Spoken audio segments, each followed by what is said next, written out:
What's up guys, welcome back to a new video. Today we're going to be talking about the Canon R6 and how well it performs in low light.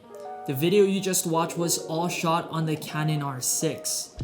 I have been using the Canon R6 for over a year now, and most of my work involves me shooting video in low light conditions such as festivals and concerts.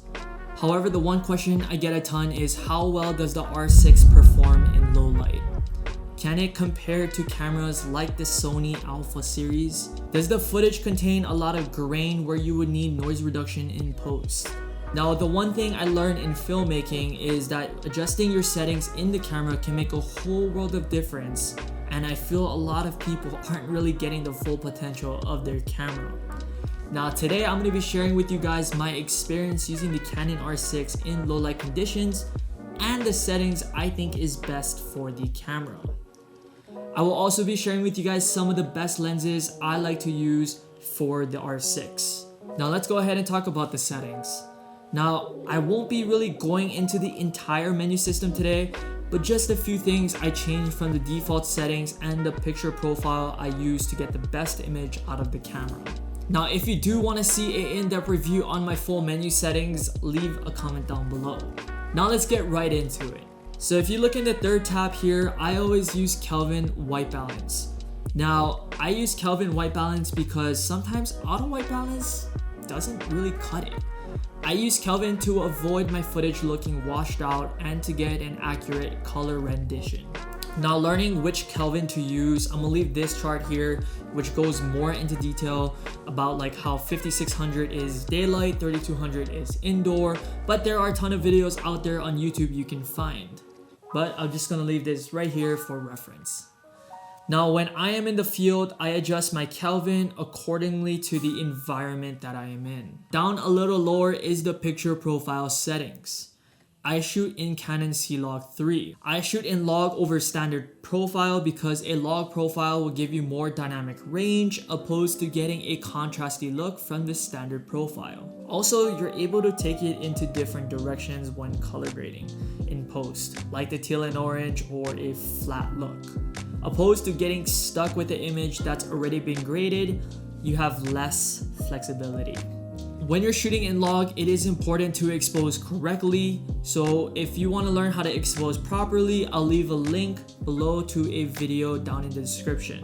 The high ISO noise reduction I keep turned off. If I need any post noise reduction, I use DaVinci Resolve Studio, but the image out of the R6 is normally really clean, surprisingly, even in low light conditions. Going into tab 7, we got the image stabilization, or what we call IBIS. I keep the digital image stabilization turned off, but the internal IBIS I do keep on. I do get IBIS wobbles when shooting with a wide lens such as the 16-35, which sometimes makes shooting on this camera frustrating, but for the most part it is nice to have. Now going into zebra settings, I have it turned on. It loops back to help exposing when shooting in log. These are my settings, and you can check out the video down below in the description on why I have these zebras set to this for when helping expose my image when I'm shooting in log. If you are enjoying this content and aren't subscribed, hit the subscribe button below. We are trying to get to 1,000 subscribers before the end of April. Now let's go ahead and talk about the lenses.